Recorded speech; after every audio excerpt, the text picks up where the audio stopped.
predictably quirky video from Talking Heads from their album Speaking in Tongues. John Wooler, it's a return to a basic format after the big Talking Heads band on the live album. Do you think it works? Well, I think it works in the sense that it's a very strong record for the dance floor. It's going to be very popular in that sort of sense, but I think it's a step backwards, actually, for the band themselves. In what way? Well, they've always been trying to produce, they've always been augmenting their lineup with more musicians to get a stronger sound live. And I think now they're using a very basic synth line throughout that song, and David Byrne's basically working on top of that, and it gets very repetitive and very boring.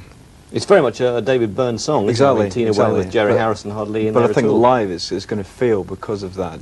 It's very a studio sound, and I think it can only be a backward step for the band because they've been always very good live.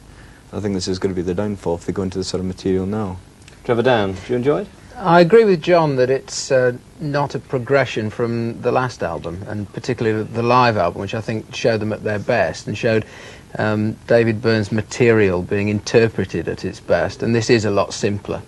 But that video's great, and the only hit that they've ever had in Britain, Once in a Lifetime, was largely caused by the video produced by Tony Basil, which was so wonderful.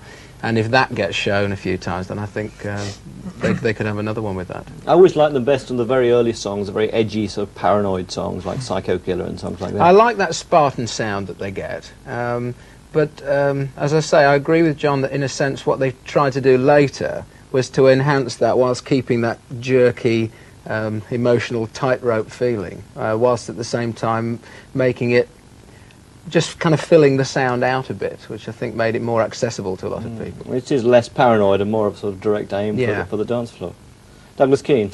Yeah, I enjoyed the video. I'm not a great fan of Talking Heads in that I prefer singers to sing rather than talk, and David Byrne's got this sort of voice that talks to you.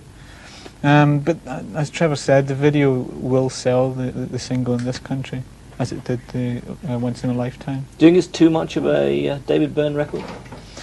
No, not really, because I mean he is obviously the leader of the band, and they need a force to direct them, or they would just go in any direction. And David Byrne's obviously the leading force there. It's very hard to see where they're going to go from here, having got bigger and bigger and bigger over the years in terms of numbers, and suddenly going back to a basic and it not quite working, or not having quite the same impact of the early records. So it's almost as if they've got themselves in a cul-de-sac.